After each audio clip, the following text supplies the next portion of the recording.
to Laura, who's going to start the process. Laura, go ahead. Hello, good evening. My name is Laura Daniel Garcia, and welcome to the Women in Leadership, Policymakers, and Advocates Breaking the Barriers panel event. I'm very excited.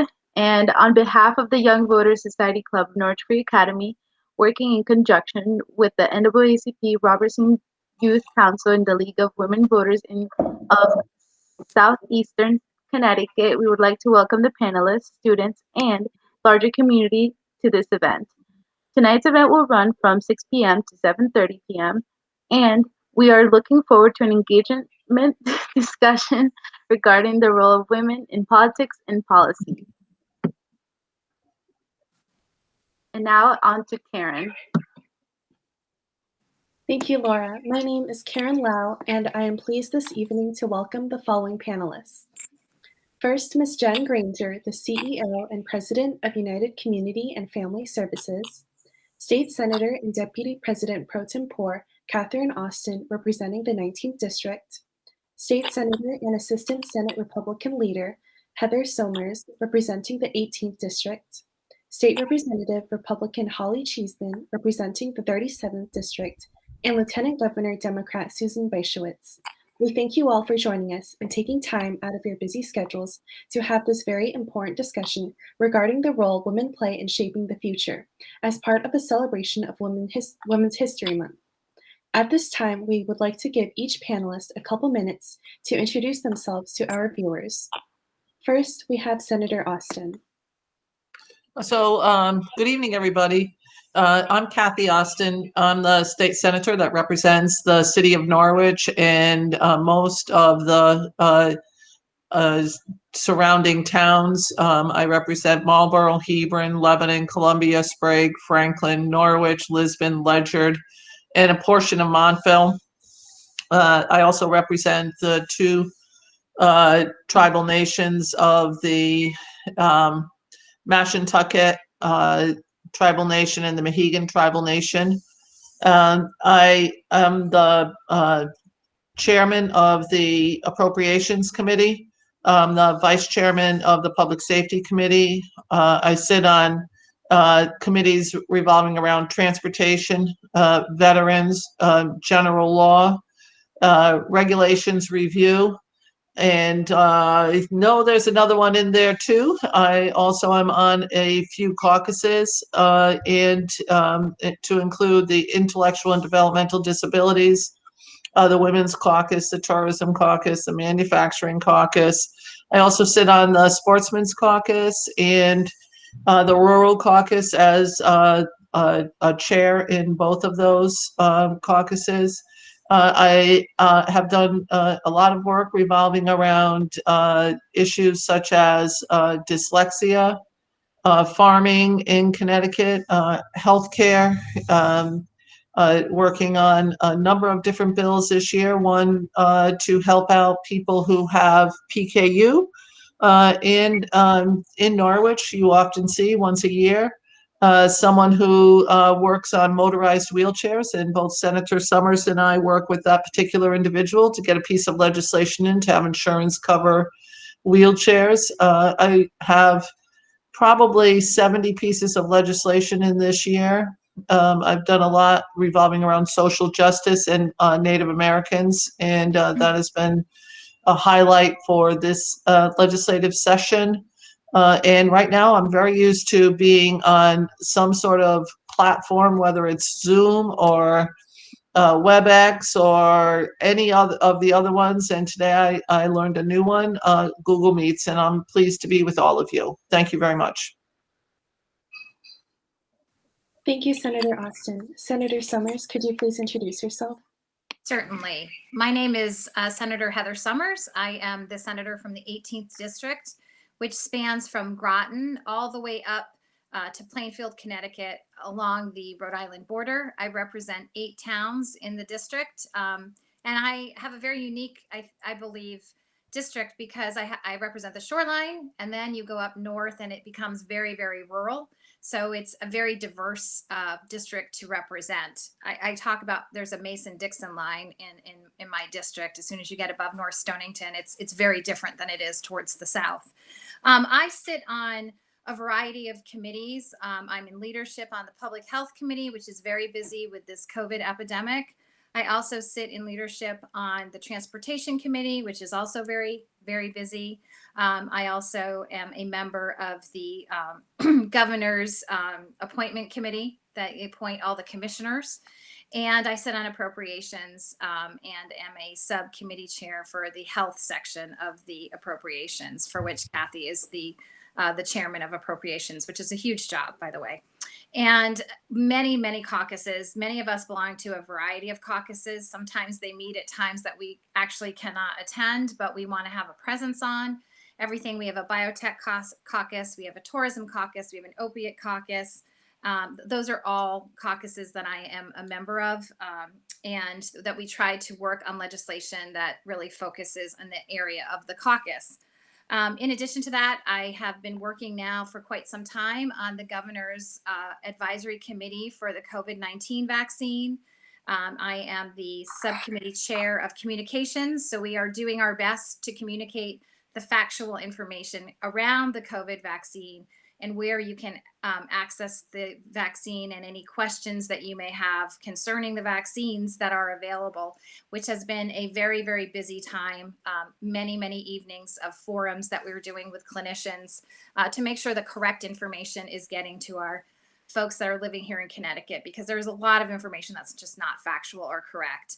My focus, or the reason that I'm interested in politics, has to do with allowing people that have lived here in the state of Connecticut to be able to remain here in Connecticut because of our tax structure. Our property tax structure is very regressive, and it forces older people, in many cases, to leave the state of Connecticut. And in addition to that, I would like to Connecticut to be a place for opportunity for our young people to want to stay here, to be able to live here if they choose, with opportunities of jobs and being able to afford to live in the state. In addition to that, my background is healthcare, and I'm very focused and have been on healthcare policy, on access to good quality healthcare, on what we can do to streamline our processes so that we can look at the scope of practice for practitioners and make sure they are practicing to the levels that we are seeing now, which are changing rapidly.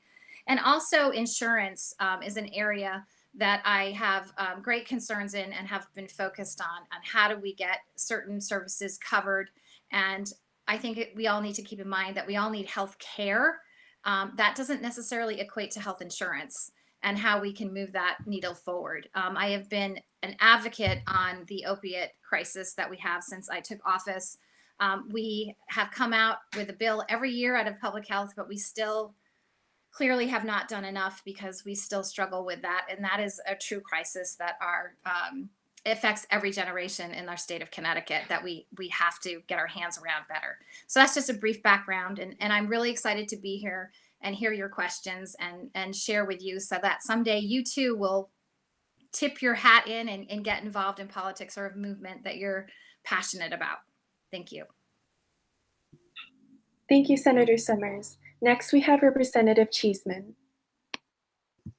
Thank you. Well, it's a pleasure to be here tonight. A bit of my background. I'm now serving my third term as the representative for the 37th district, which are the two towns of East Lyme and Salem.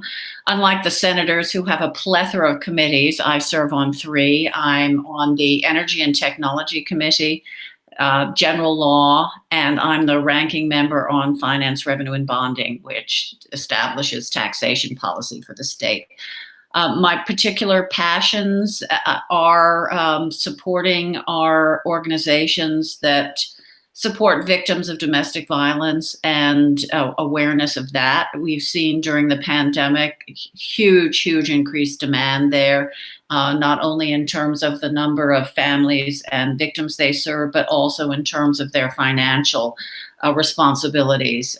Substance abuse, which both senators touched on. Connecticut saw a record number of substance abuse deaths last year. again, an ongoing issue. In fact, the brother of a very dear friend recently was the victim, died of his addiction. Suicide prevention. I work closely with the Brian Daigle Foundation here.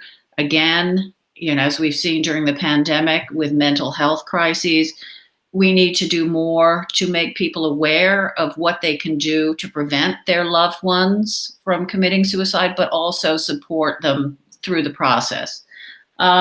I'm a member of the Tourism Caucus. My day job, I'm executive director of the Niantic Children's Museum, and as so many involved in the arts, culture, and tourism industry, museums like mine have borne the brunt, as it were, of enforced closure. So working very hard to support the arts, culture, and tourism sector. And our small businesses. One of my blessings during the pandemic, as it were, is getting to know so many of the small business owners in my district. A huge proportion of them are women.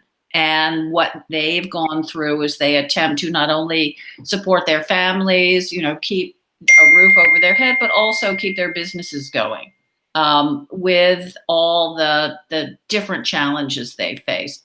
So it's a real pleasure to be with you tonight. I will say politics was never something that was on my radar, and I'm a relative, in your terms, a relatively old and recent entrant. So I will say to you, it's never too late to try something new, and never be afraid to, take a risk.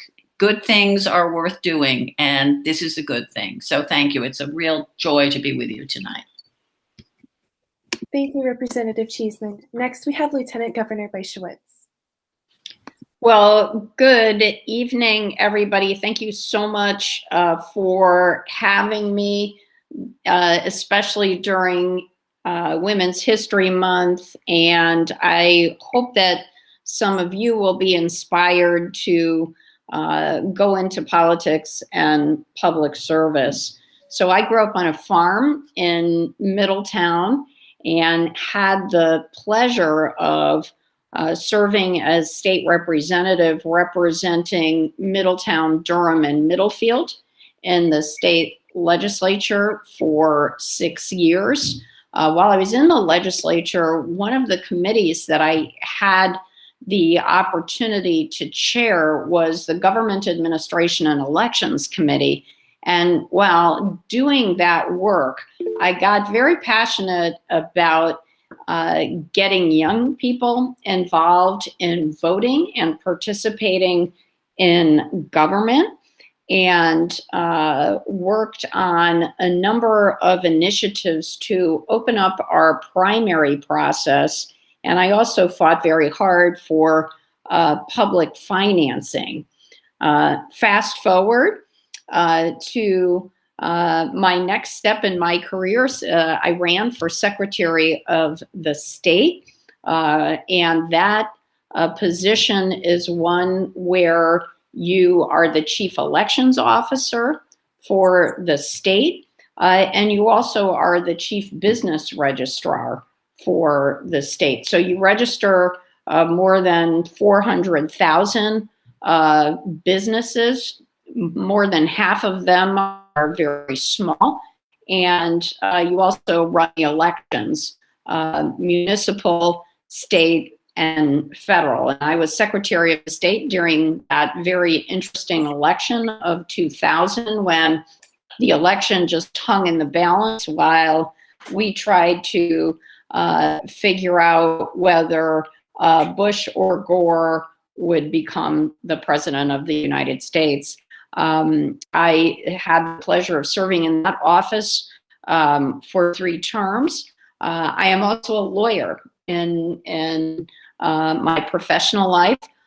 So I returned to private practice after serving as Secretary of the State, and did a lot of work with small businesses, helping them to get funding to grow and thrive. And I've been serving as Lieutenant Governor for the past 2 years with Ned Lamont, and it's been a very challenging year.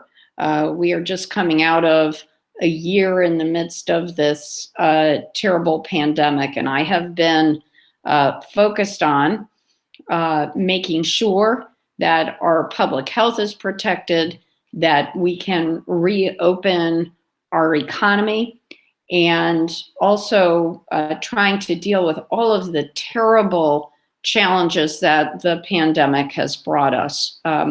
We were already a state where 1 in 9 people were hungry, with so many people losing their jobs. Now we're living in a state where 500,000 or more people are food insecure. And so I have been working to try to address that huge need, along with working with the governor to try to make sure that everyone who wants a vaccination can be vaccinated, and very proud of the work that we've been doing. We are in the top 3 states in the country in terms of the number of people who can get vaccinated. And I hope that if any of you are 16 or older, that on April 1st, that you will sign up to get vaccinations, because we really, really need to do that to get to the other side of this pandemic. So with that, I'm very pleased to be here with my colleagues from the legislature and with Jen Granger. Jen, it was great to visit your facility and see the wonderful work that you're doing to get people vaccinated in the Norwich area. So hopefully you can help these students get vaccinated when they're ready. Karen, we have Miss Granger, and I do think that we have Representative McCarty with us as well. She may be having some. I can't see the. Can you hear me at all? Yes, we can hear you. I can see you as well. Oh, good. Well, you have to excuse me. I'm so sorry. I did not have a Google account, and I waited just for a few minutes to get on. So I'm on my daughter's account trying to get in. So please excuse me. Can you hear me now? Yes. I'm sorry. I didn't mean to interrupt. Thank you. Representative McCarty, would you like to give a short introduction for us, please? Okay, thank you. And I apologize again for having trouble logging in, but it's really, truly a pleasure to be here tonight with all of you and with NFA Youth Society and the NAACP group. So I'm very pleased to be here. I'm the state representative from Waterford and a portion of Montville. And I've been serving in the legislature now this is going on my 4th term. And prior to that, I served on the Waterford Board of Education for 20 years and chairman during that time, and very, very pleased to announce that we built all brand new schools, and so many of them are geothermal schools, so they're energy efficient schools as well. I also am still serving and have served for 25 years on the Thames Valley Council for Community Action, which is one of our major community action agencies in southeastern Connecticut. I've served on Cable Company Advisory Board, and I started the Waterford Education Foundation here in Waterford.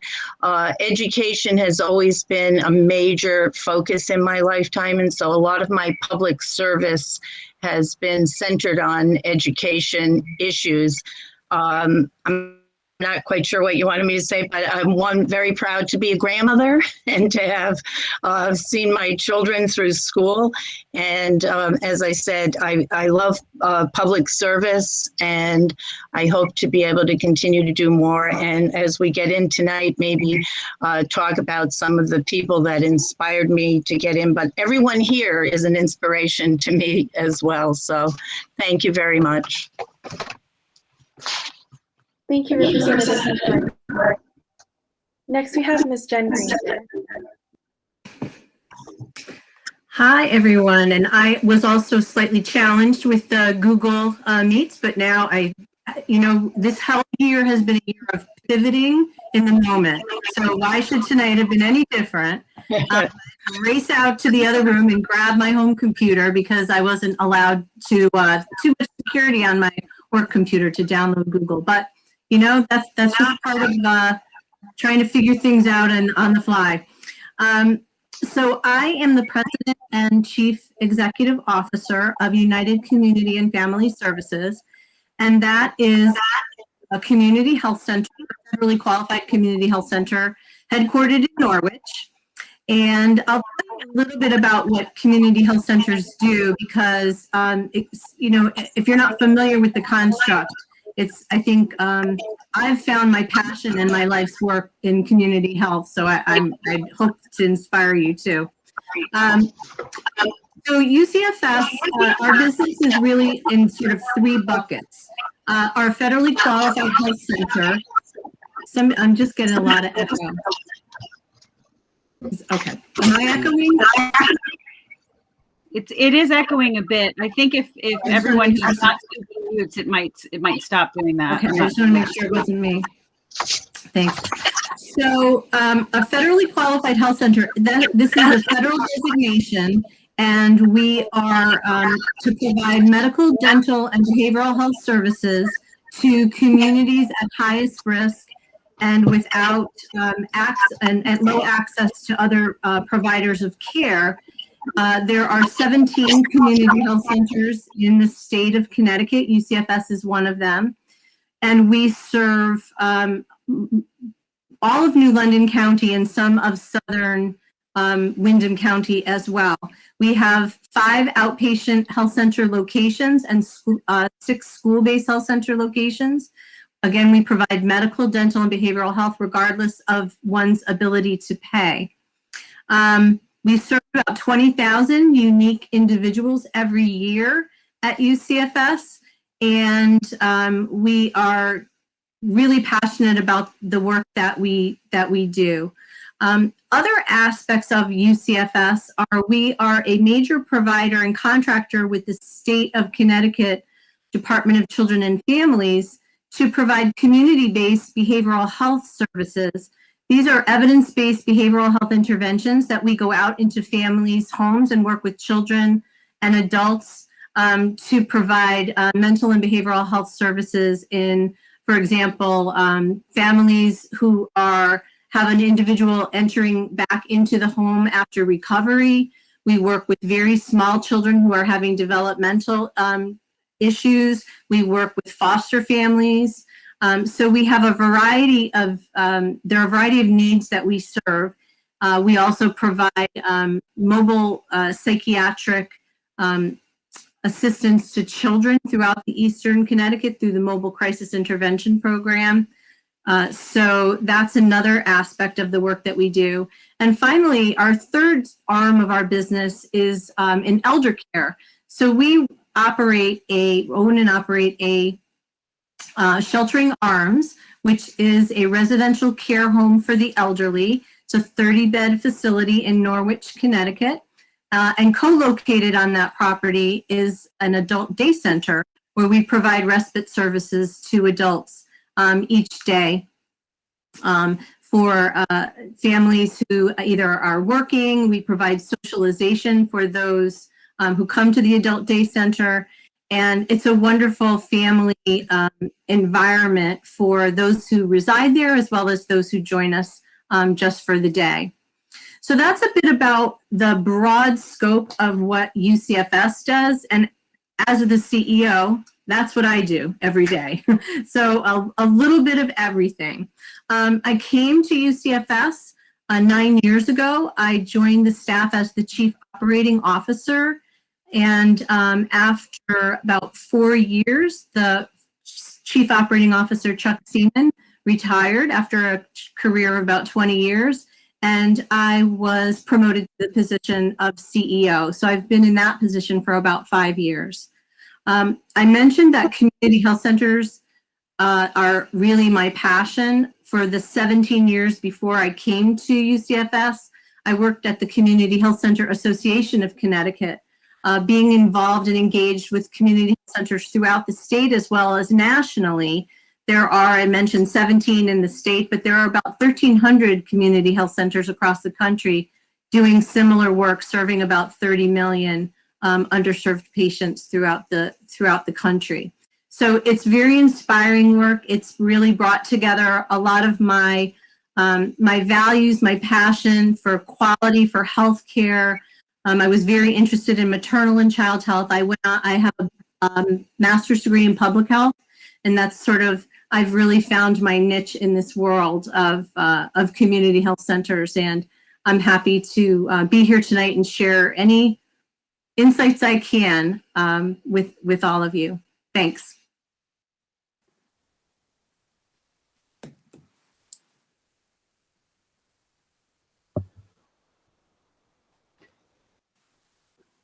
Valeria? Thank you everybody for such lovely introductions. All the students here truly appreciate your work that you put in, and many of us do want to work in public service in our future. So hopefully we'll see what happens. So for tonight, I will be explaining the format, and it will be as follows. So students have prepared a variety of questions for all of our panelists tonight. And some questions are for the whole panel, and some are specific to an individual participant. This will be clearly stated before each question, so you know if the question is in regards to any work you do. We ask that any viewers put any questions that they may have in the chat, which the students will be able to moderate and then say out loud for the panelists to answer. Panelists will be called upon by the moderators, which is myself, Karen Lau, and Laura, as well as Mallory, who is going to be sharing the questions from the chat today. For each question, 3 panelists will be asked to answer so that we may get to as many questions as possible. But we are sure all of the panelists have thoughts to contribute to various questions.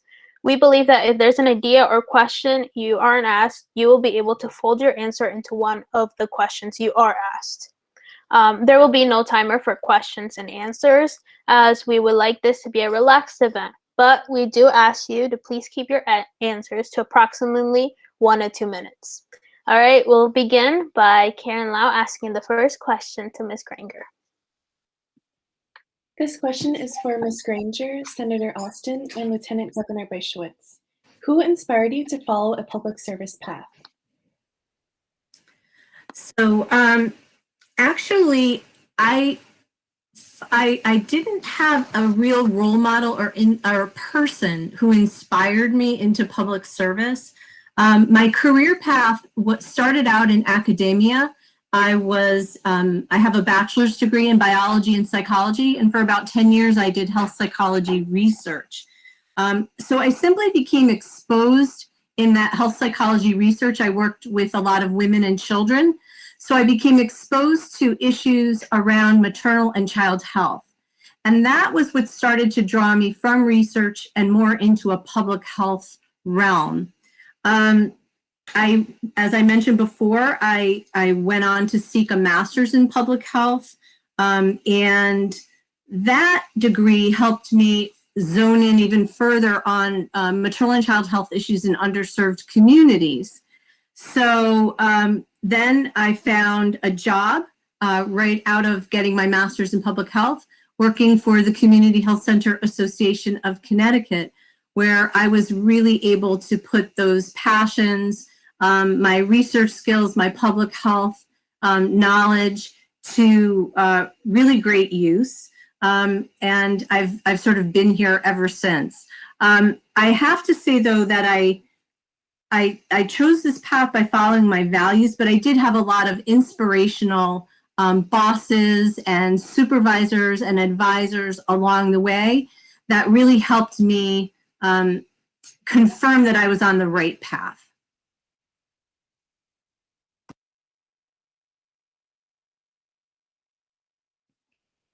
Senator Austin or Lieutenant Governor Brischwitz?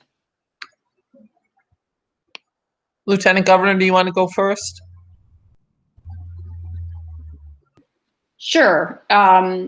So I had the opportunity when I was in high school to go to the American Legion Girl State program. And at that program, that you usually go at the end of your junior year, right before your senior year, and there's a boys' state as well. And I went to Girls' State. It happened to be held at the University of Connecticut at Jorgensen Auditorium. And I was there with 200 very noisy high school girls from around the state. And I had the opportunity to hear Ella Grasso, who then was the governor, talk about her job as governor, how she worked with the legislature to pass laws that she thought the state needed, how she worked to help individual constituents that were having problems and issues. And I remember thinking at the time, gee, maybe someday I would like to go into government just like her. I wasn't sure I was going to run for something, but I do remember thinking at the time how unusual it is to see a woman leading a state. In fact, when she was elected in 1974, she was the first woman governor elected in her own right in the United States. There had been a couple of other women who were governors, but they followed their husbands into office. So she really was the first one who did it herself. And she was a remarkable woman who related to all kinds of people in our state, which I think made her very successful. She was very, very smart, very tough, and very, very compassionate.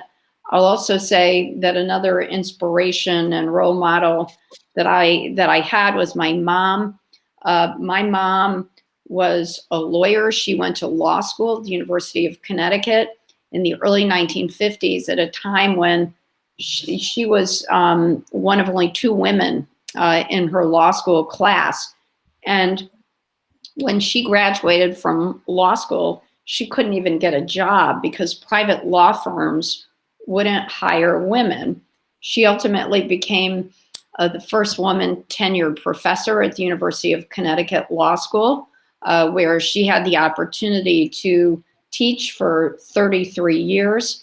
And she was someone who specialized in women's rights and children's rights and wrote on those topics. So she's someone who, even though she passed away years ago, is someone that inspires me every day and reminds me who I should be fighting for. So thank you very much. And I enjoyed hearing what other people had to say relative to who drove them into public service. My grandfather was a state representative, and he ran for the seat that I currently hold as a state senator. Ultimately, he was not successful in that race, but my mom and her 7 brothers and sisters were all very active in political parties. But that's not really what drove me into public service. In the late 1980s, early 1990s, I got involved with a group called Citizens Helping Institute Legal Deterrence that worked on what is referred to as the sex offender registry in Connecticut. And I had a family member who was molested, and I went through the court system. Back then, it was not a felony to molest a child. And we were told that we would never be able to change the laws. There were only 10 of us, and we were all women who had had family members who were either raped or molested. And so we worked really hard for a couple of years, and ultimately we passed the sex offender registry. We made it a felony to molest a child. And I found that if you were telling a compelling story and provided the facts associated with that story, you were able to convince people to change the laws. Shortly thereafter, I also worked to change a law relative to collective bargaining for people who worked in the Department of Correction, which were barred by state law from organizing into a union. And I did this at the same time that I had done the work revolving around the sex offender registry. And it took longer for that, but in 4 years of going up to Hartford and testifying, I was able to convince people to change that law. And then I organized the union.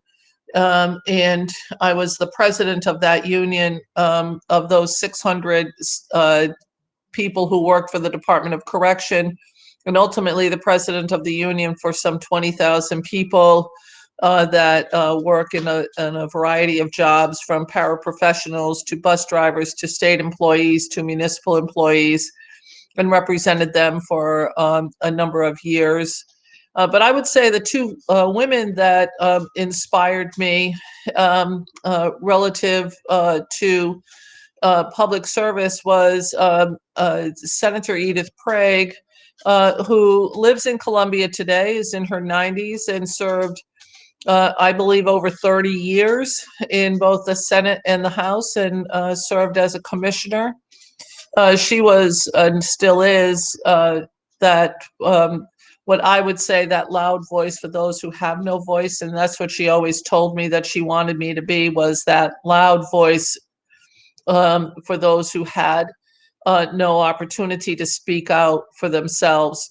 And she still calls me today to say she likes what I'm doing or doesn't like what I'm doing. And I can tell you that that is not somebody that you want to anger, is Senator Edith Prague. In here, the town that I live in, is a woman called Chase Going Woodhouse. She has passed away, but she was the first woman congressman in the 2nd Congressional District. She also held a number of political offices around the state. Her daughter, who is in her 90s, lives right down the road from me and is more astute than anybody else I've ever met in regards to politics. So those two women who stood up at a time when women were sort of directed to not speak loudly and to mind their P's and Q's. By the way, I find that even today happens. People expect you to be demure. And knowing the women that are on this panel today, in particular those that are in public office, I don't find any of them to be demure. They all speak their mind. They all fight for their constituents and stand up for themselves. And I think that that's what today we all have to do. So that's a small snippet of what got me here where I am today.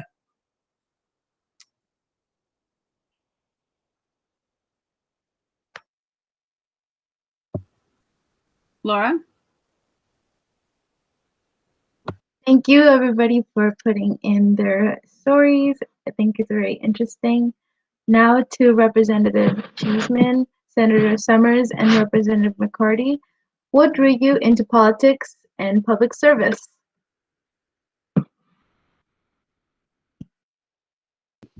Who wants to go first? Shall I jump in? So you have to beware of what you do. My entry into political life and public service was a result of me writing letters to the editor of the day back in the early 2000s. And our longtime town clerk, Esther Williams, who served on the Republican Town Committee, said, "You should join the town committee." And I said, "Why?" And she said, no, you'd enjoy it.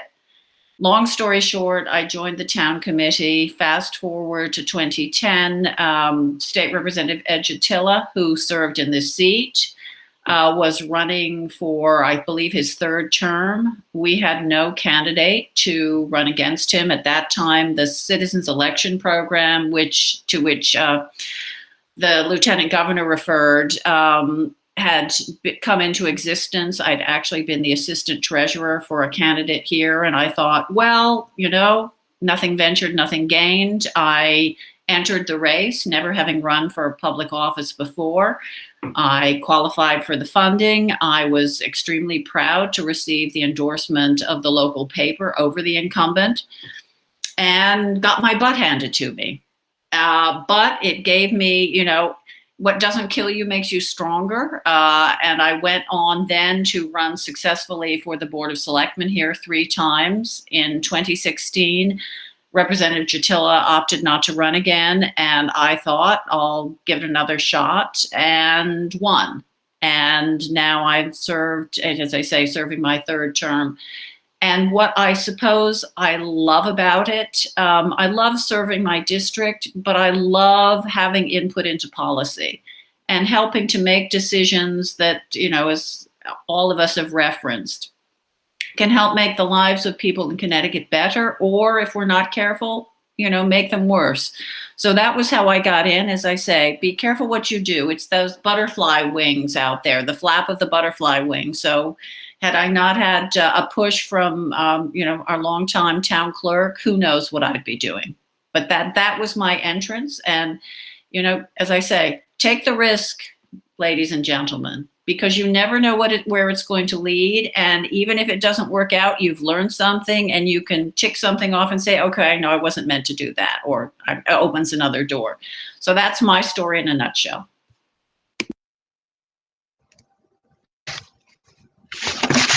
Guess I will go. Yep. Senator Summers, and my entrance to politics really comes from my father.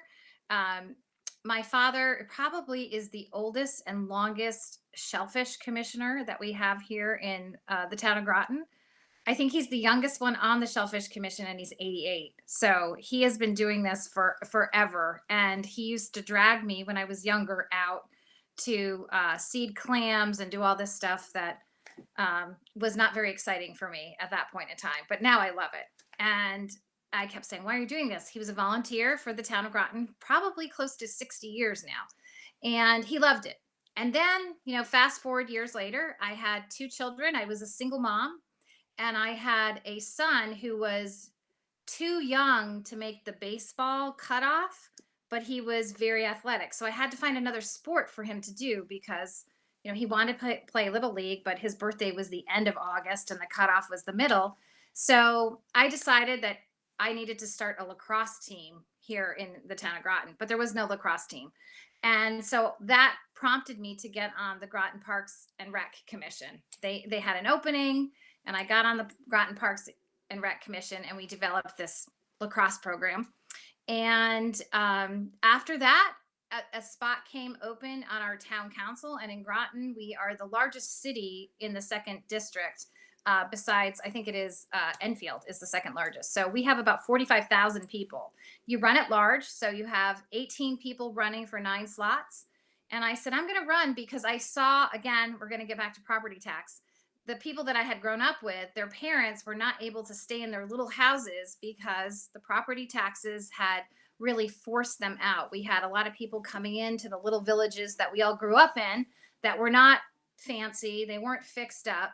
But people from New York had come in and bought a house for a summer house, you know, knocked down the old house, put a big McMansion next to a little cottage. And all of a sudden, the person living in the cottage couldn't afford their property taxes anymore. And I thought that was wrong. I thought, you know, these people have contributed to the town for years and years. We need to do something about this. So I ran for town council to try to fix that problem. And the first time I ran, knowing nothing about politics, at the end of the election, it was you won, you lost, you won, you lost, and we had to have a recount, and I lost by 3 votes. I remember that distinctly. So I decided I was going to run again, and the next time I won, and then I stayed on the council for probably 10 years, and then I became the mayor. And at that time, I was still a single mom. I was traveling overseas for my biotech company that I had started here in the state of Connecticut. So I would schedule my travel so I would be back Monday so I could get to my Tuesday council meetings. And I'm very proud of my term. I only missed 1 council meeting, and traveling internationally, that was quite a feat. But once you get in, you sort of get the bug, and it's really hard to actually get something done in 2 years in your term. So I think it's like a way to snag you in, because you start something and you're like, I can't, this isn't finished. So I have to run again so I can finish what I started. And then I've run for a lot of different things. I ran for lieutenant governor on the Republican side, and I was able to meet. Actually, I was the first person ever to be not nominated. I wasn't the endorsed candidate.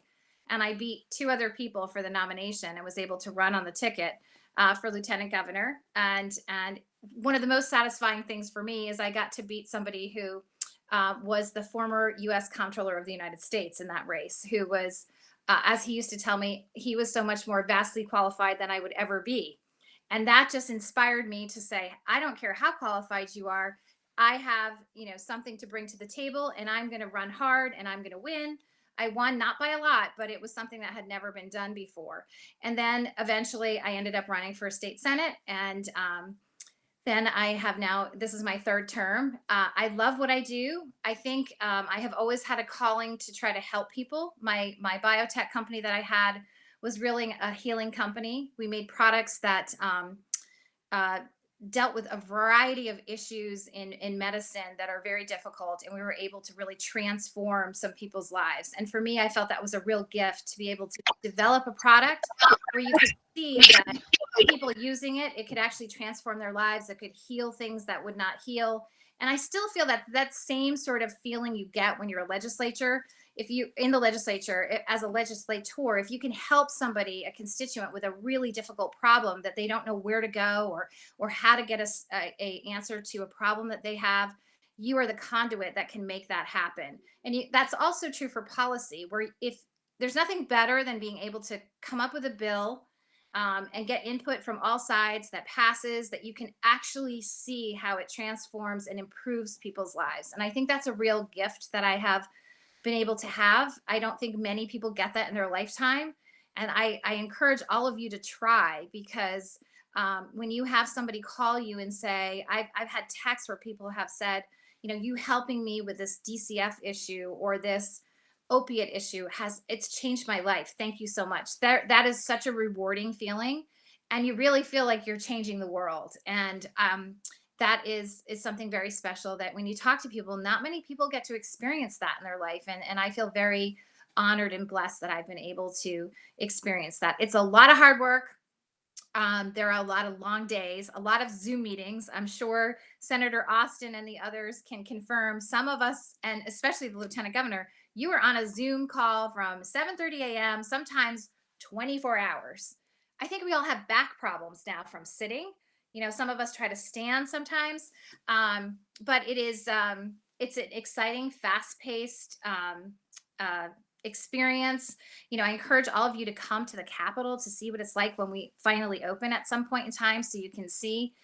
You can make some great friends on both sides of the aisle.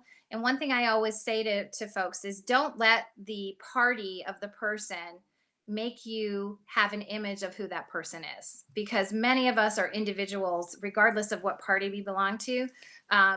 Many of us are willing to have conversations and not be stuck in our ways, and don't let that party identify the individual. I think that's a really important lesson that I have learned. So thank you for letting me speak. Now, Representative McCarty. Thank you very much, Senator Summers, and it's great hearing your story. I began back in high school. Actually, I was very fortunate to work in a very prominent law firm in my town, Collimore Fitzpatrick, Frey and Daly. And T.F. Gilroy Daly, who later went on to become a federal judge, recruited me to work in his campaign. He ran against Stu McKinney, and he asked me if I would help him, and I could not say no. So I got involved in his campaign, and after that, it was there. It started to grow in me, and I knew I was going to be doing something in the field later. And so in college, I was involved in an interscholastic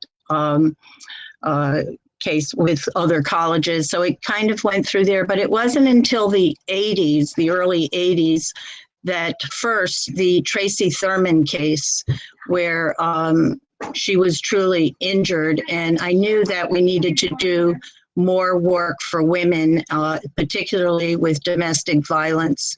And that really instilled a desire in me to want to get involved and do more for women and see where I could go with it. So that was the beginning, really, of an interest. But then later, I was the president of a PTA in our town, and there was an issue where the state had lifted a mandate for health and welfare services for private school children. And I thought that was very unfair. So I led a campaign in the town to overturn all the official political boards of the time to restore these services back to the children. And we were successful. I was told, no, it's impossible, this will not happen.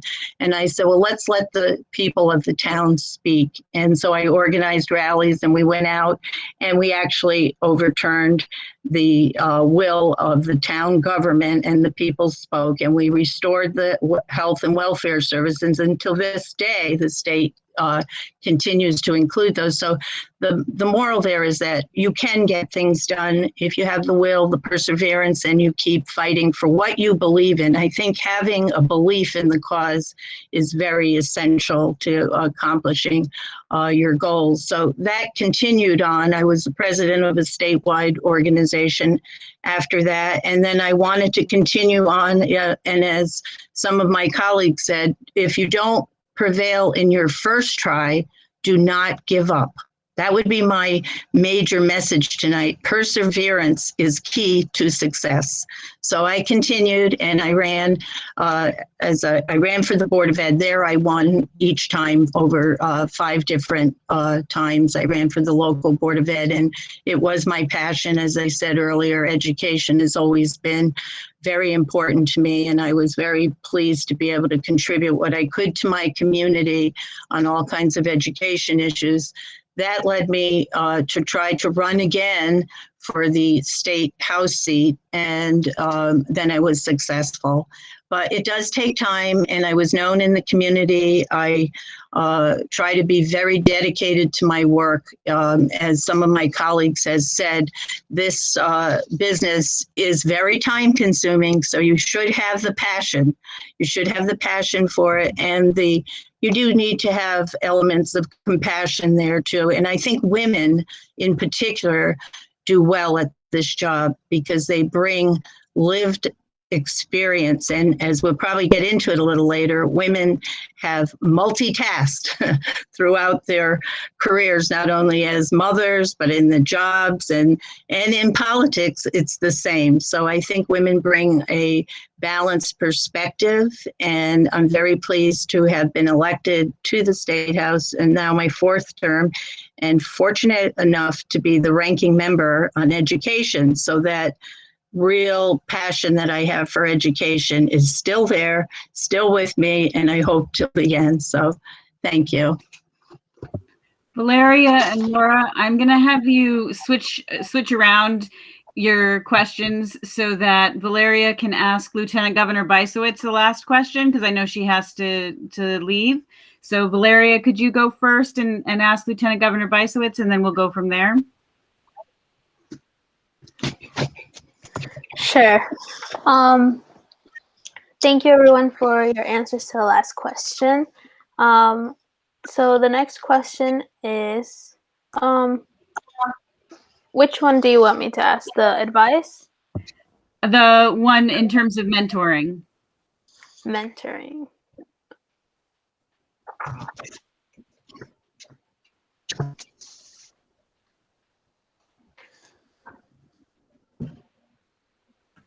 Okay, yeah.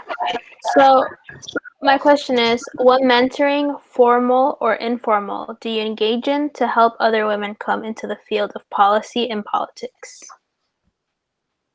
So I will say that one of the reasons that I am in politics and public service is that I had a lot of mentors along the way, and a whole set of internship experiences that I found just to be very interesting and fun. And so I interned for my mayor in Middletown when I was in high school, for my congressman, Sam Gadenson, who many of you in the 2nd Congressional District will know, for Senator Chris Dodd. And I did that when I was in college. And so when I went into public service myself, I always made sure I had interns when I was in the General Assembly and as Secretary of the State. And now, as Lieutenant Governor, every semester I have 5 or 6 college interns, and they have been from community colleges, from private colleges and universities, from UConn, and our interns are wonderful, and it's an opportunity for them to see what public service is all about. And I get the biggest kick out of seeing some of my interns who interned for me in the General Assembly when I was a state representative, or as Secretary of the State, be in the General Assembly or be in prominent positions in government or the private sector right now. So I've had interns who ran for and won the General Assembly seats. And one of my mentees is now the Chief Administrative Officer for the Office of Early Childhood. So I'm very proud of them. And I know that I stood upon the shoulders of many great people and were helped by many people. And so I feel honored to be able to help the next generation. Also, I want to say to any of you, if when you're in college you want to intern for me in the Lieutenant Governor's office, I would love to have you.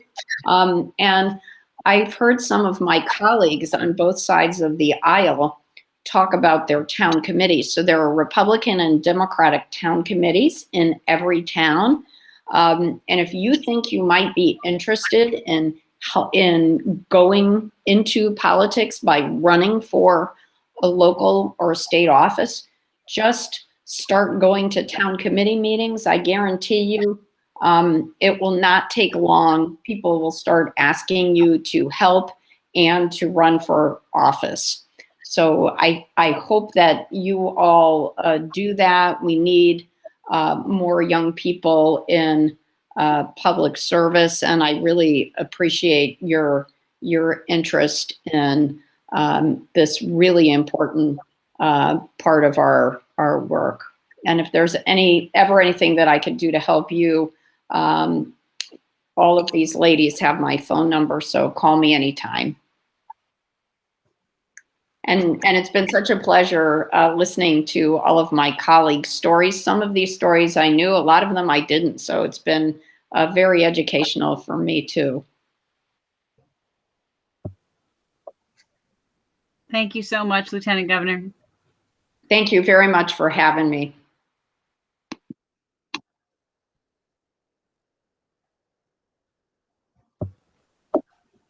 Valeria, you can ask that question to Senator Austin and Representative McCarty as it was planned, and then Laura will ask the question that's above it. So the question again, now for Senator Austin and Representative McCarty is, what mentoring, formal or informal, do you engage in to help other women come into the field of policy or politics?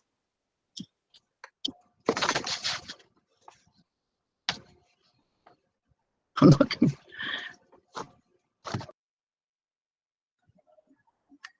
So Kathleen, you were unmuted before. You want to go first? Okay, thank you, Senator Austin. I'll go first. I agree with Lieutenant Susan Beisowitz, who just spoke about internships. I think that's an excellent way to come in to learn about the assembly, and we do have a wonderful internship program up there. So I would invite the students to keep an eye on that. I'm also the currently the chairman of the Waterford Republican Town Committee, and it is a goal of ours. We're actually trying to recruit more women to run for local offices, but also for any office. And I would encourage young people to get involved. We also have a Republican Women's Club, and we're definitely trying to recruit more women. We know that currently, even at the state, the local and the national levels, women only make up in the about 27%, a little bit higher, I believe, at our state level, but we need more women in politics and in government. So we're doing active recruitment to try to balance and get more women involved. As an informal, I can tell you my beautiful little granddaughter, Adele, and I know my colleagues here all know her, she comes with me to the Capitol. She comes with me on campaigns. She's there, my grandchildren. So in an informal way, they get involved in the campaigns, and they're excited about it. They dress up, they come out, they wave the signs, and they get involved. And I think we have to make it for the young people something interesting and fun, and kind of recruit them in that way, and then show them what it's about. There are many boards and commissions in towns, and that's a place, as our Lieutenant Governor said, if you come in and you see what goes on the local level and how important it is for civic engagement, that you'll be attracted, and there might be a place for you on a local board or commission. And we need young people. We need young, and I don't want it to be exclusively for women. We need men and women, but particularly for tonight, we're looking to recruit more young women to these boards and commissions. There's a place there for you, and I'm going to continue to do active recruitment. So thank you very much. So thank you, Kathleen. I am on the Sprague Democratic Town Committee, and we actively encourage young people to join the town committees, the Democratic town committees across the 10 towns that I represent, but I also have interns in the General Assembly every year since I have been there to help write policy statements, to do research on issues that are going on, to help with constituent calls. All of that is very helpful. And many of them have been students in colleges here in Connecticut. I also have people that help out, young people who help out on campaigns, and always invite people to help out on campaigns, to do door knocking, to do leaflet dropping, to make phone calls, to do sign waving. I have 4 grandchildren, and all 4 of my grandchildren have been involved in different components of helping me out on campaigns. But I also go to many youth events, whether it's Eagle Scout events or Girl Scout events or the dinners for the Robinstein Duncan youth events. And every time I go to those events, to the young people who are receiving the different awards, I ask them to do one thing: to go and have a great time as you're doing what you're doing. Go to college or get a job. I was in the military. That's what I did out of high school. And I encourage people to do all those things, but then I ask them to come back and run for office either in a local office or a state office or a federal office, and I offer to work for them in their campaigns and help them out in their particular campaigns. And I would do those same things that other people have done for me in those campaigns: letter writing, door knocking, helping them out in any way possible. Because I think it's the young people who are our future, and they'll be the ones in the General Assembly running for mayor or town councils or boards of ed or running for the federal government. And that's very important to me to see young people do that. So I encourage people, I invite them to work on things, I help them out as interns, and I encourage them to be a part of the components of the grassroots, which town committees are, whether they're Republican or Democrat. That's the grassroots efforts that groom people to run for office. So those are some of the things that I do. And I think some of you have been in meetings where I've been there.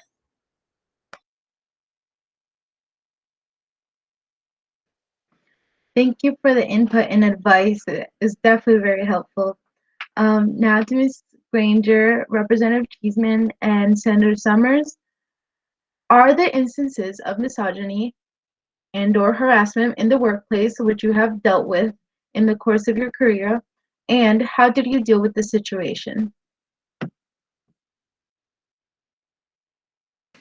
So I'll go first because my answer is going to be real quick. And I have not had any experiences with misogyny or harassment in the workplace. And I think that a lot of that is because I have always worked for very strong women in a very female oriented environments in terms of offices. Where I worked in academics, where I worked at the Community Health Center Association of Connecticut. And then when I came to work at UCFS, I did have my first ever male boss, and I was already 50 years old. So, and those of you who had the pleasure of ever knowing or working with Chuck Seaman knows that he's he's far from anybody who you would think of as misogynistic or harassing. So I really have had very fortunate and positive experiences throughout my career. So that's my brief answer. I guess I will go next. I have worked my entire career in male-dominated fields. When I graduated, I worked in New York City for a company called the May Company, which owned places like, you probably don't even know who they are anymore because you're all so young, but all these large department stores. And then I went to work for General Dynamics at the EB facility here, and I worked in finance and purchasing. I was the only woman in a group of 40. And I was in charge of valves and major components. I know that sounds really exciting, but I was in charge of, contracting them and going into a shipyard with thousands and thousands of men. At that time, they would get lunch breaks. So you'd have like thousands of people pouring out of Electric Boat and covering the Thames Street there. And then they'd go and have lunch and then go back into the shipyard. And then I went to work in the biotech field, which is selling to physicians, going in the operating room, which was very much male dominated. I was in charge of ear, nose, and throat products, plastic surgery products. I did products for endoscopy and all kinds of different surgical products. And then eventually I decided that I was going to start my own biotech company with two men that I worked with. And at that point, we were starting from scratch. I had a little bit of money because I was a single mom. They had a lot more money than I did. We put our money together, and then we had an investment from what we call like a private investor. And we started this company, and we had to, grow it slowly. And during the course of the company, you would have to go out and raise more capital. So you'd go to Wall Street, you'd go to venture capitalists, and again, very male dominated. I absolutely have encountered misogyny and harassment. And the way that I have dealt with it is through humor and through knowing my self-worth, having a solid core, and being able to recognize it for what it is, not feeling that I should succumb to it, being able to stand up and be strong in those situations and make it clear to the person who was maybe acting in that way that it was not something that would be tolerated. And that is a very unexpected pushback. I will tell you, some of the folks that I had dealt with were not expecting that. They maybe have done this kind of or behaved this way before, and that was not the response that they were used to getting. And I have to say, the only thing I can really relate that to is growing up in the household that I did. I had two sisters. There was all girls. My mom suffered from mental illness, so she was in and out of the picture. And I had a wonderful father who was, sort of the rock still to this day. He's probably out on the shellfish boat right now at 90 something, but he was the rock, and he always inspired. And I feel very fortunate that I've had him in my life, that even though you're a woman, he taught us all how to drive a stick shift, because he said, I don't want you to ever be in a place where you can't get out of it. If you go on a bad date and the date drives the stick shift, you need to be able to push him out and drive yourself home. And you won't be able to do that if you don't know how to drive a stick shift. We all had to learn how to change the oil in our cars. We all were taught to be very independent and have this great self-worth. We were empowered to say, you can do anything you want to do. If you want to be an engineer, you can do it. If you want to be a sanitation worker, you do the best job you can. I will support you, but you have to be independent, and you have to have this value of self-worth. And I think that is really something that many girls don't get. It's really important, and it's something that I try to inspire in other young women that work for me, or that intern for me, or that have worked for me in my biotech company. And I think when you have that sort of solid core, you're able to handle those situations that are difficult at times in a way that you can, brush it off, but make sure and be clear that it cannot happen again. And to be frank with you, I am the only Republican woman in the Senate that is filled with men. And at times, you can find it very patronizing. So, okay, hello over here. I don't want to be asked only about women's issues. I have a lot to offer on business, because I've had one and you have not. And I make that clear. Sometimes it's a difficult position to be in, because if you are formidable, if you have opinions, you can be labeled in a way that if you were a man, you would not be labeled that way. People will make comments on what kind of clothes you wear, or the way you pronounce words, or what your hair looks like, or, if you say something snappy. If you were a guy, they would never comment on what kind of suit you wore or what shoes you wear. There's a different level of what is tolerated, what is expected, what's acceptable, what's not. It's really changed from when I was a young person like you all are to where we are now.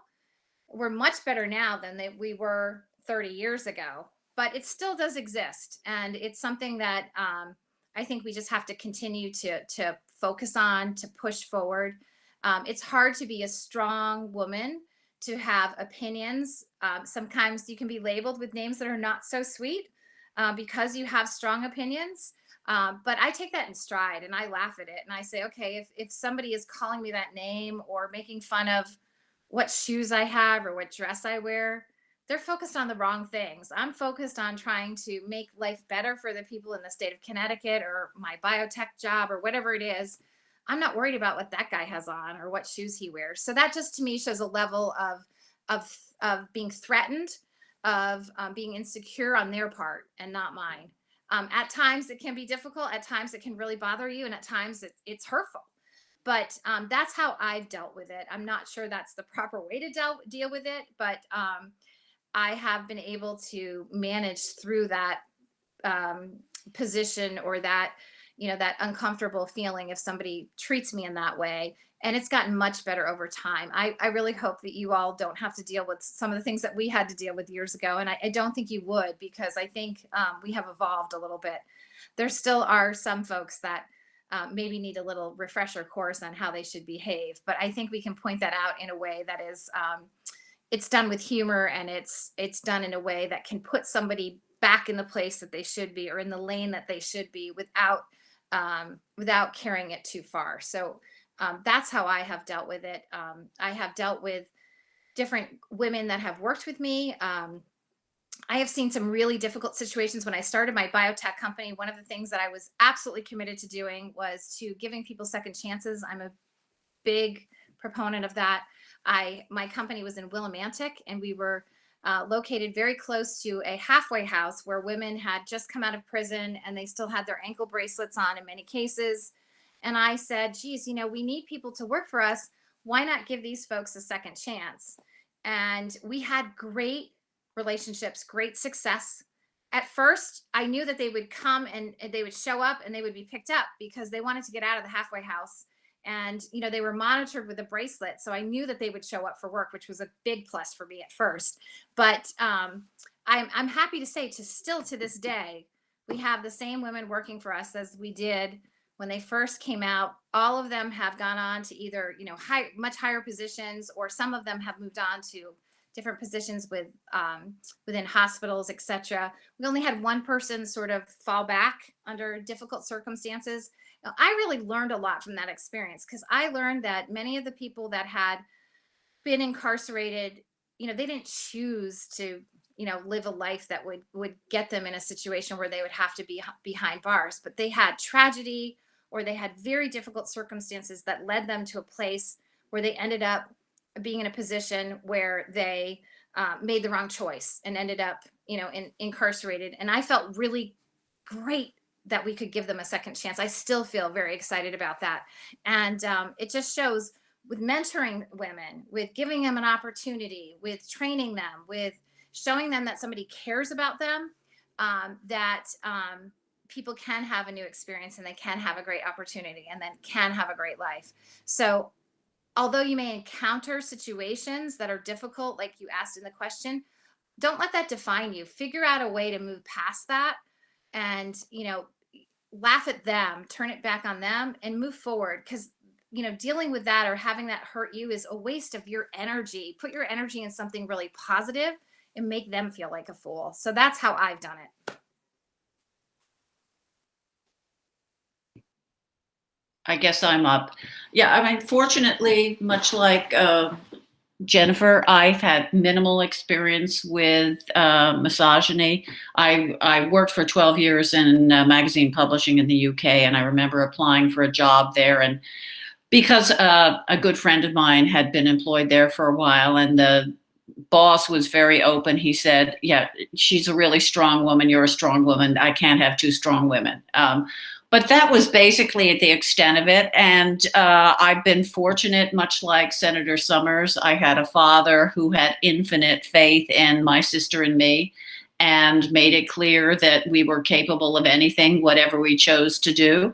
I've also been fortunate in my political life of having some great male mentors. I served on the Board of Selectmen here with Senator Paul Formica, whom Senator Austin and Senator Summers know well, and Representative McCarty.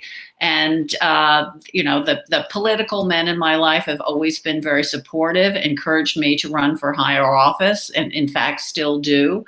But to echo, Senator Summers' comments, I think sometimes people do things without thinking of the effect it's going to have on you. And one of the ways to deal with it is to be firm, but also with a sense of humor. I don't think we gain by assuming always the worst in someone's intentions and words, because we all have times when we inadvertently say something without considering the effect on someone. So I think, yeah, absolutely, something that's blatant needs to be called out. But I think particularly now, it's important to realize we're all human. As Senator Summers said, the second chance is important. Let someone know if something's made you uncomfortable.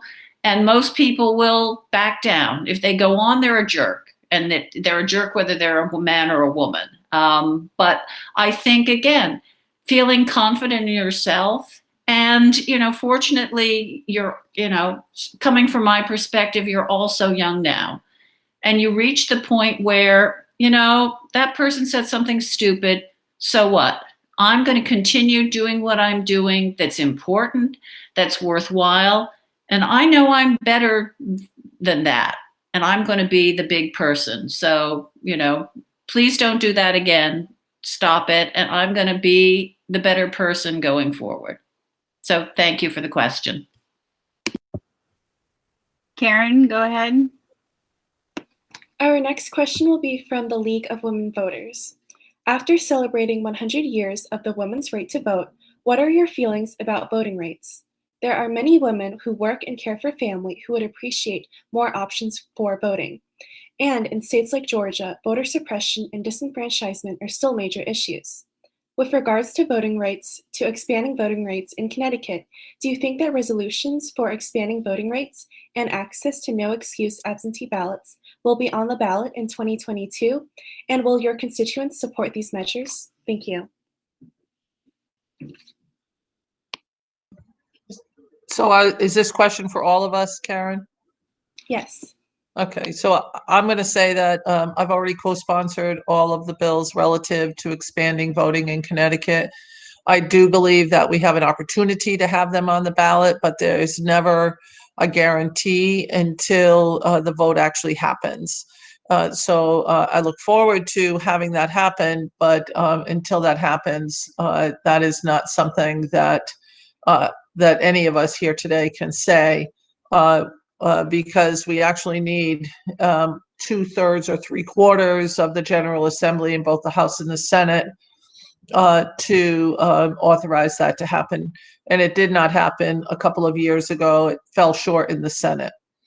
I do want to say one thing on the prior question.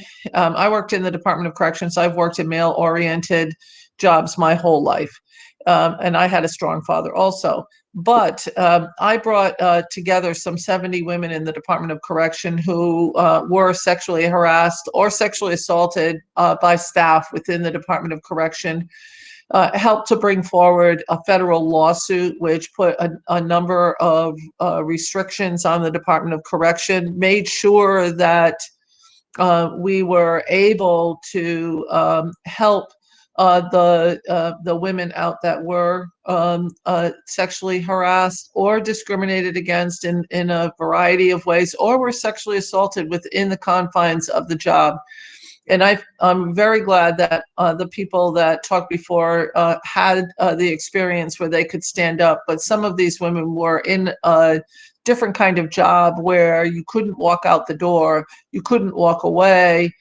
Because when you work in the Department of Correction, you are locked behind doors just the same as those that are incarcerated. But there are ways to be successful. I partnered with Senator Edith Prague, who had a hearing, ultimately had an investigation happen, ultimately found the commissioner of the Department of Correction guilty of pervasive sexual harassment. I never thought it would happen that we would be able to do that. Went to the Bridgeport Federal Court and had a settlement that required oversight of the Department of Correction for a number of years, both from outside the department and within the department with the women that worked there. So I do want to let you know that sexual harassment can be something that is very difficult to deal with, and it is hard to stand up to that. Because I combined that with starting a union, I think that, that was difficult, but I was followed by the people in the Department of Correction. I was videotaped. I had people that videotaped me from behind bushes, that followed me around at work, that followed me around outside of work. And I want you to know that it is truly real. It is truly something that's difficult to go through, and it's very hard. And some of the women that went through this felt like committing suicide. We were a support for each other. So I do want you to know that this can be debilitating for people and very hard. And ultimately, I kept the people that were close to me at arm's length so that they would not be ultimately harassed anymore by knowing who I was. So I just had to put that out there because it was a life-changing issue for me, and it was truly something that people should recognize as something that can happen in any environment, and sometimes you can push it off, but sometimes you actually have to fight through the courts. Thank you. Thank you, Senator Austin. I'll go very quickly because I see we only have a few minutes left, so I do want to comment a little bit about that as well. But first, I would like to say that I believe that voting rights are a fundamental right, and I did support the legislation in the past. Looking forward to the discussion going forward. I hope it's on the ballot so that we can give our constituents voice. I think it's important that everyone, we live in a free country. There's so many women throughout the world that still cannot vote. And I really am very supportive. I just hope that we can do it in a secure way and that we protect the integrity of the vote. If I may just go back to, for 1 second, it's fitting tonight that we're talking about women's history at the end, the last day, because next month is sexual harassment awareness month and sexual assault awareness month. And we've done a lot within the General Assembly. And I'd like to recognize one of my former mentors, Themis Claridis, who really pushed that we enter into our health curriculum, those components for our young students to understand sexual harassment in the schools and to take care of each other and to be aware of sexual harassment. And so that's important for our youth to understand and to treat each other with the respect and dignity that every human being deserves. And just a funny note to end, I was a co-pilot on an airline back, and I come from way back, Title IX era, and used to fight to get the same access to tennis courts and to the same pay, equal pay for women. But when I was a pilot, the men, I did have a few instances where they say, that's the pilot, because women in those days were not flying. So I've had a variety of experiences, but as my colleague said, stay strong, believe in your own self-worth, and you'll do well. Thank you.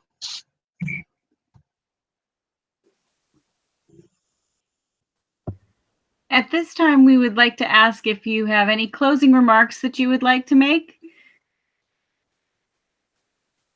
Sure, I guess I'll go first. I would like to just thank you all for spending some time with us. I hope you found this interesting. I hope we didn't talk too much and bore you all. I want to invite you to come visit us at the legislature, or if you're interested in interning or working with us, please reach out to us. You certainly can find us. We're all, for example, I'm Heather.Summers at cga.ct.gov. All of us are the first name, last name. We'd love to hear from you, or reach out to us and tell us what you're interested in. There is nothing better than being able to speak to young people that are actually interested in what's happening in our state and policy and politics.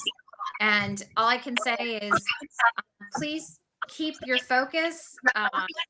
Know your self-worth. Please tip your hat into this political arena, because we need young people. We need new voices at the table. We can get stale. We're older. We don't necessarily have the same viewpoint as all of you do. I learn a lot from my children that are 30, 25, and 10. All the different viewpoints. You are our hope for the future. We want to encourage you, regardless of what party or regardless of what your viewpoints are. We need people, we need different viewpoints so that we can craft the best policy for all of us as Connecticut citizens moving forward. So thank you for sharing your time with us, and we hope we can do this again at some point. Thanks. All right, I'll jump in. And this is not particularly policy, this is more philosophy. I mean, and try and find something that's a passion of yours. I mean, you're truly blessed if your vocation and your avocation are the same, that the way you fill your bank account and the way you fill your soul coincide. But that's not always the case. So if that isn't, yes, you have to earn a living, but find something that really gives you a purpose in your life. Take time to find joy and to laugh. You need this to survive. You need this to stay balanced. And above all, treasure and surround yourself with people who are going to love and support you. Every day there are going to be things that challenge you. And it's those friends, those family members who lift you up when you need to be down and share your joy with you when things are going well. And again, one of the benefits of getting older is getting the sense of perspective. Remember, terrible things are going to happen, but the people who surround you will help you get through them, and you will find a way forward. So believe in yourself, believe in other people, and have faith that you and the people you love can forge a good life. So that's my philosophy for the evening. Thank you so much for being here and having us, because this is what makes it worthwhile, seeing wonderful, engaged young people like you, because you are our future and we treasure you. So thank you.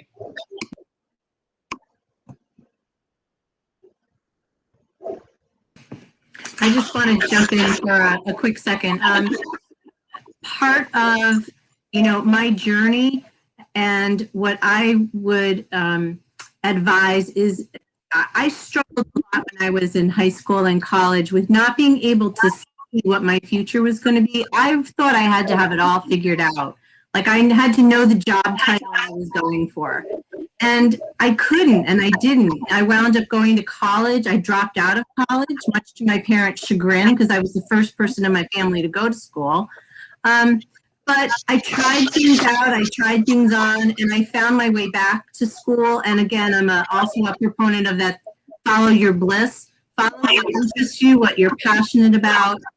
If you can't think of what you want to be in a career, just study what's interesting to you, because you have no idea of the variety and breadth of work and careers and experiences that are out there. You could never imagine them all. So don't stop trying to imagine what you're going to be, and just follow along the path, and follow your interests and your heart. And I've that's been sort of my guidepost for these years. And like I said, I've really found what I felt was my niche professionally. So that's my advice.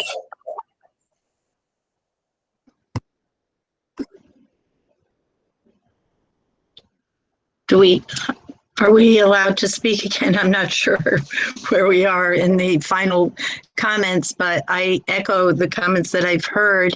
And I would say to the students that, respect each other, accept cultural diversity, help each other. We live in a difficult world, but you are, as it was said, our future, and we're your future. So we want to do our best to help you and welcome you to call on us if there's anything we can do. And I would end with a quote from Eleanor Roosevelt, who said, "The future belongs to the beauty of those who believe in their dreams." So keep dreaming. Never give up, persevere, and I'm sure you're going to make great leaders, and we'll welcome you to visit us anytime you're free to come to the assembly. Thank you. I left final comments in the chat. We'd like to thank you all for joining us this evening. We really appreciate it. Thank you for having us. Thank you for having us. Good night, everybody. Good night. Good night. Bye, everybody. Good night. Night.